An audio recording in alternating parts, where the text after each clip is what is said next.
Amigos telespectadores da Rede Vida de Televisão e do programa Páginas Difíceis da Bíblia. Antes de começar, alguém falou aqui que quer fazer uma intervenção, estejam à vontade. O Ricardo tem várias, aqui também tem. Mas... Na verdade, padre, o senhor perguntava no nosso último programa, no finalzinho, nós tivemos um minutinho, qual era a resposta que nós tínhamos do público. Eu estava dizendo para o senhor que eu tenho recebido muitos e-mails de pessoas que assistem o nosso programa e que têm gostado.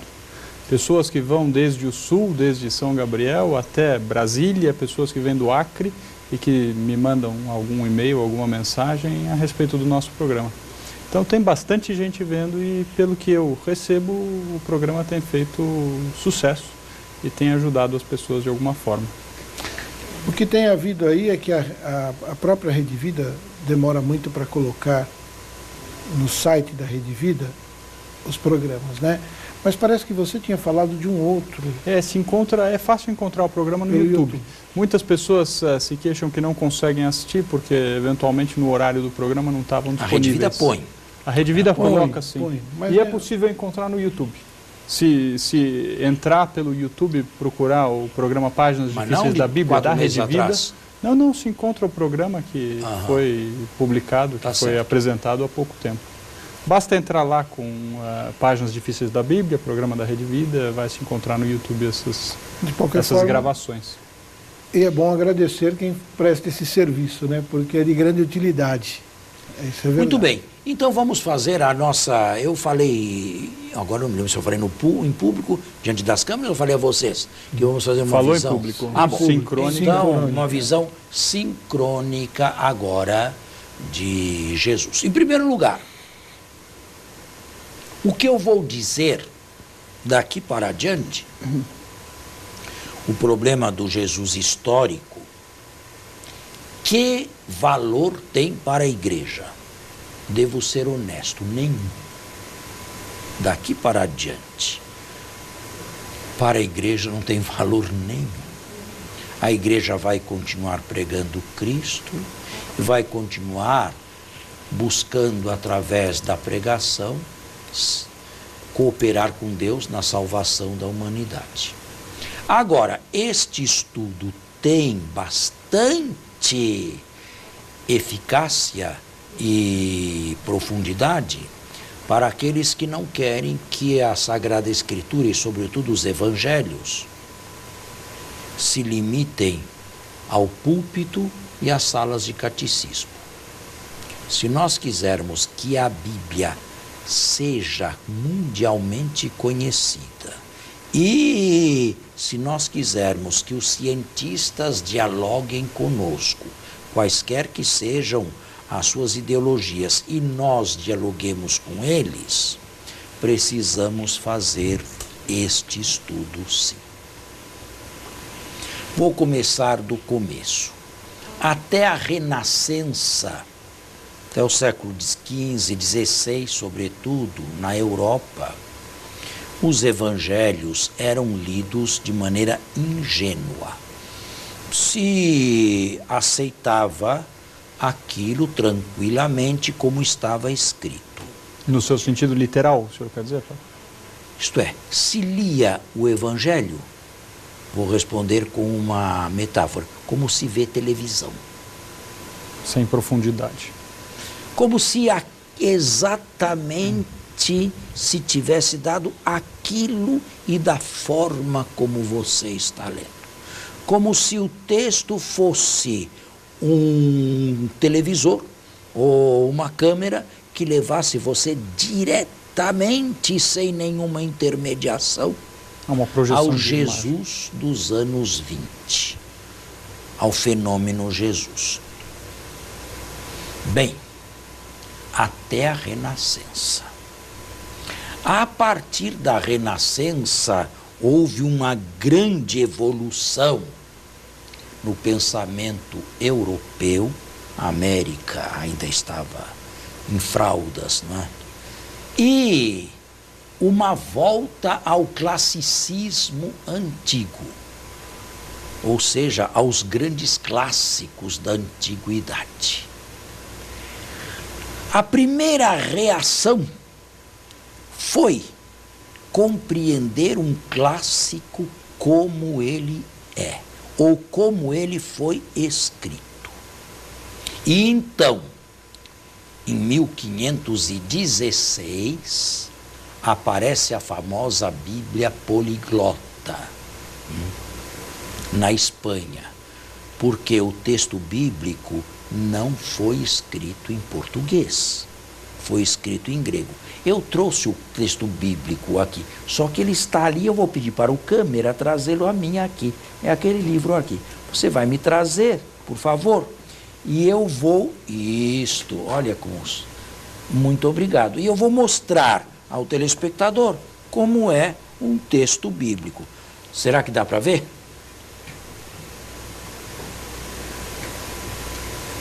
Dá para ver? Eu não estou vendo nada porque está de costas para mim. Assim foi escrita a Sagrada Escritura, ou melhor, o Novo Testamento, os 27 livros do Novo Testamento. Embaixo, nas notas, não são explicações, mas aparato de crítica textual. Bem, a primeira coisa que se fez foi estudar o grego. Estudar o grego para se ler o texto no original. Agora, como havia muitas cópias, e cópias que não batiam umas com as outras, porque os originais todos se perderam na tradição textual, era preciso, a partir de um sem número de textos variantes, buscar o mais possível a reprodução do texto original. E se formou, então, nascia então, no século XVI, o que hoje é chamado crítica textual, que hoje é altamente especializada e até informatizada. Buscar, a partir de textos variantes, a partir de diversas variantes no grego, sem falar das traduções antigas,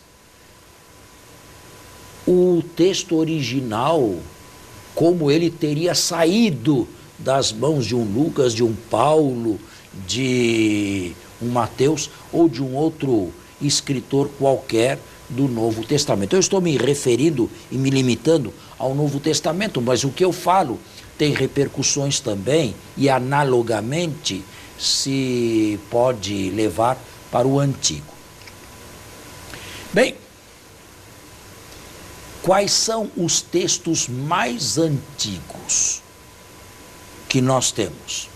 Nós temos alguns papiros, sim, do século II da nossa era, mas pequenos trechos de uma carta ou de um evangelho, pequenos, 1 capítulo, 2 capítulos, 4 capítulos, mas não mais, papiros do II século. Nós temos papiros do III e, sobretudo, o texto praticamente completo a partir do século IV, do início do século IV. São os famosos papiros chamados unciais, isto é, todos eles escritos em grego com letra maiúscula. Uncial vem de ungula, em latim, unha, tamanho de uma unha. Quais são esses códices que a humanidade tem? E são os mais antigos do século IV da nossa era. Primeiro deles, o Vaticano, que está na Biblioteca do Vaticano, é o chamado Códice B. O segundo, muito igual, ou muito parecido com o primeiro, Sinaítico, sigla S, foi encontrado no mosteiro de Santa Catarina, ortodoxo grego, no final do século XIX, por um especialista, Tischendorf. No Egito, padre? No Egito, no mosteiro de Santa Catarina. E presenteado ao czar da Rússia, Nicolau II, que mandou colocá-lo na biblioteca de São Petersburgo. Em 1930, a Rússia comunista, como não se interessava por isso, o vendeu ao Museu Britânico de Londres por $300 mil. E lá se encontra hoje. É a Bíblia mais antiga da humanidade. Eu tive acesso a isso diversas vezes, indo ao Museu Britânico de Londres, e pude até dar uma aula ali diante do Sináitico. Ao lado do Sináitico, também no Museu Britânico de Londres, está o terceiro, que é o Alexandrino. Esses todos aí são provindos do Egito. São códices bem antigos que foram escritos no Egito. A partir do século IV, V, VI, VII, os códices se multiplicam. Existem códices na universidade, na Biblioteca Nacional de Paris, na Biblioteca Nacional de Washington, washingtonienses. Existem diversos, digamos, uns 10 ou 15 códices maiúsculos desses séculos IV, V, VI. A partir do século VIII, nós temos os códices minúsculos, quando se começa a escrever grego com letra minúscula. É este que está aí, com letra, como nós escrevemos com letra minúscula, né?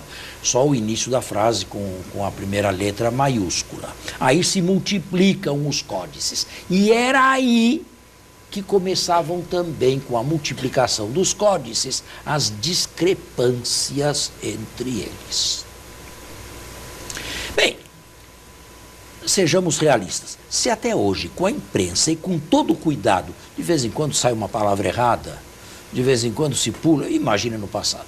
O que fazia um bispo ou um responsável por uma igreja quando queria ter 40 exemplares da Sagrada Escritura, iguais? Entrava aqui numa sala como a nossa, colocava 40 infelizes ali, sentados ali, e alguém aqui ditando. Só que nesse ditado que levava 1 ano, 2, 3, 4, um pula uma linha, outro pula 2 palavras, o terceiro entendeu mal um ditongo, porque as palavras não soam da mesma maneira, as vogais não soam da mesma maneira nos diversos ouvidos e nas línguas maternas. O francês o i é o a, para dar um exemplo clássico e simples, não é? E, novamente, as discrepâncias. Essas todas discrepâncias casuais, feitas pela mão, erros humanos. Ao lado de erros humanos, erros voluntários. Erros, queridos, no texto aí se diz que os pais de Jesus subiam ao templo todos os anos por ocasião da Páscoa. Como? Jesus não teve pai. Então se corrige o texto a partir da fé que se tinha. José e a mãe de Jesus subiam ao templo. Mas não era assim que estava escrito. Assim apareceu, naturalmente, um códice desse, vai dar origem a outros tantos, e se forma uma genealogia de famílias de códices, não é? Nós temos que fazer no intervalo e continuamos. Muito bem, que fazem os especialistas em crítica textual? Eles procuram, através da organização das diversas genealogias, existem famílias que têm tendências a melhorar o grego, a tornar o grego um grego mais elegante. O grego de Marcos não era muito elegante. Era como se você escrevesse um portuguesinho e eu corrigisse. Só que pode ser mais bonito o meu texto, só que não é mais o seu. E daí a necessidade de interpretação para começar. É evidente, eu preciso ver o texto que o autor inspirado tinha. E não que copistas ou escribas manuseavam. E nós temos, para ser sintéticos, nós temos no Novo Testamento 130 mil variantes. 130 mil. Qual é o texto que tem toda a chance de ter sido o primeiro, o original?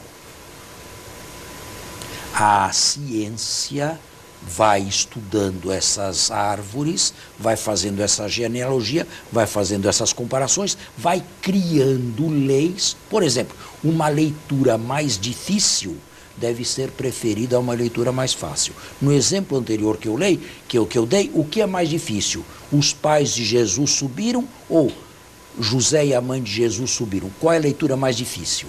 Teologicamente, os pais, não é? A leitura mais difícil é os pais, porque não bate bem com a fé da igreja. Então, esta deve ser preferida, porque a tendência não é complicar, mas a sim tendência é simplificar. E assim, a crítica textual vai formulando uma série de leis para ela mesma chegar ao nível, não é, ao nível possível. Eu posso dizer hoje que em 90%, ou mais até, em 90% se pode reconstruir o texto original. 90%. Eu tive um ótimo professor de crítica textual quando estudei Bíblia em Roma, o cardeal Carlo Maria Martini. Este foi meu professor de crítica textual e me lembro que uma vez nos levou lá na Biblioteca do Vaticano para lermos no grego o texto mais antigo que se possui até hoje. Bem, isto aqui é simplesmente um trabalho preliminar. É para que eu leia na língua em que foi escrito. E por que este afã de ler na língua em que foi escrito? Porque todo tradutor, de certa maneira, modifica. Como um telefone sem fio. Não existem traduções nem antigas e nem modernas que possam traduzir toda a riqueza de uma língua na outra língua. Padre, me permita, essa explicação que o senhor está dando para mim é um presente. Eu ouvi muitas vezes, não foi de uma nem duas pessoas, às vezes alguma crítica a respeito de alguma coisa que seja dita aqui no programa, no sentido de que a busca que o senhor dá da interpretação correta e às vezes contrária ao texto literal apaga ou prejudica a fé de alguma pessoa, ou pode fazê-lo. E essa explicação que o senhor dá, dizendo que essa busca do sentido atrás do texto serve justamente para proteger aquilo que, em origem, foi inspirado, é um presente para o telespectador e para mim, Eu padre. espero que eu não tire a fé de ninguém, pelo contrário, não é? Mas que eu mostre, sim, que a fé sabe conviver e bem com a ciência. Que a fé não tem medo da ciência. Porque senão, que fé seria essa? Que se escondesse de todo mundo. Não. Claro. Eu imagino que o estudo, imagino não, eu sei que o estudo, por experiência, que o estudo teológico e um estudo desse faz muito bem e ampara muito melhor a nossa fé. Claro. Mas não se esqueçam que não são apenas os códices gregos que são levados em consideração, são as traduções antigas também. Porque esse texto grego, na antiguidade, foi traduzido para o latim, a famosa Vetus Latina, todas as traduções latinas anteriores a São Jerônimo, foi traduzido para o siríaco, Peshita, foi traduzido para o copta, que é o egípcio antigo, e nós temos que comparar essas antigas traduções. Às vezes, uma antiga tradução copta ou peshita, siríaca peshita, pode trazer uma leitura melhor do que um texto grego na língua original, não é? Mas já um tanto corrompido. Agora, se me perguntam, bem, mas então nós não temos mais os originais? Eu responderia dizendo que o que eu estou dizendo é um caso único na humanidade de presença maciça de textos.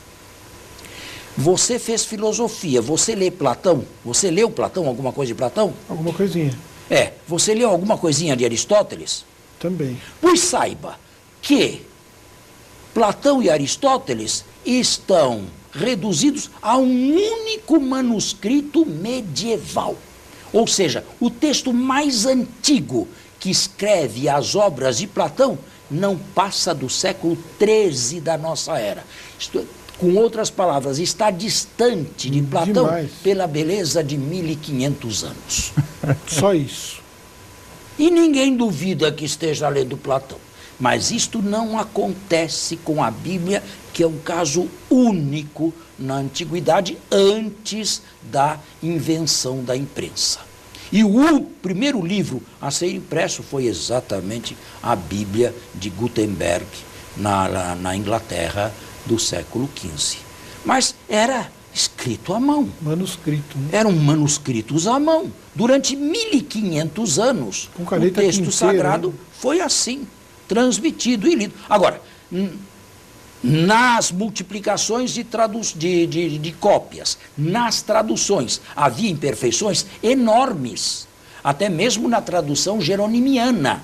Foi o Papa Damaso que, diante de uma discrepância grande de traduções latinas, a Vetus Latina, encarregou um sacerdote dálmata, Jerônimo, de fazer uma tradução adequada à Igreja Latina do Ocidente. São Jerônimo se enclausurou em Belém durante os 30 últimos anos da sua vida e, levando uma vida monacal, traduziu toda a Bíblia, Antigo Testamento também, do grego e do hebraico para o latim. É a Bíblia jeronimiana, que foi o texto oficial da Igreja Católica do Ocidente no Concílio de Trento, quando o cânon dos livros sagrados foi definitivamente fixado, e até o Concílio Vaticano II.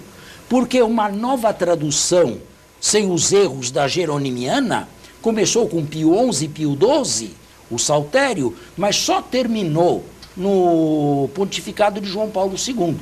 É a famosa Neo-Vulgata. E a Igreja só permite, no texto oficial, na liturgia, uma única tradução da Neo-Vulgata. O texto oficial da Igreja Latina não é o grego nem o hebraico, é o latim da Neo-Vulgata. E uma única tradução para o país inteiro. Nós temos mais de 20 Bíblias em português, para uso privado, particular. Na liturgia tem que ser aquela tradução. E vocês podem ver os folhetos que são diversos uns dos outros, quando se trata do texto bíblico, é um só. Para ver como a igreja é séria em apresentar a palavra de Deus. Agora, isto é tudo? Não. Isto aqui é apenas o primeiro passo. E o segundo? O segundo vamos dar na semana que vem. Muito bom. O padre usou uma expressão que ele passou os últimos 30 anos fazendo a tradução, São Jerônimo. Sim. Mas são todos, né? Passou a vida fazendo isso, né? Porque um belíssimo mosteiro, 30 anos, né? 30 anos naquela São época. Jerônimo morreu com 84 anos. Então foram os últimos anos mesmo. Então tá certo. Coitado, ele às vezes... Deve ter sido um trabalho muito bonito. Carregava os pecados, ele parte mic domine, quia dálmata sum. Senhor, tem de piedade de mim, porque sou um dálmata. Vamos encerrar até a semana que vem, se Deus quiser. Bom domingo a todos e até a próxima semana. Um bom domingo e até o nosso próximo programa.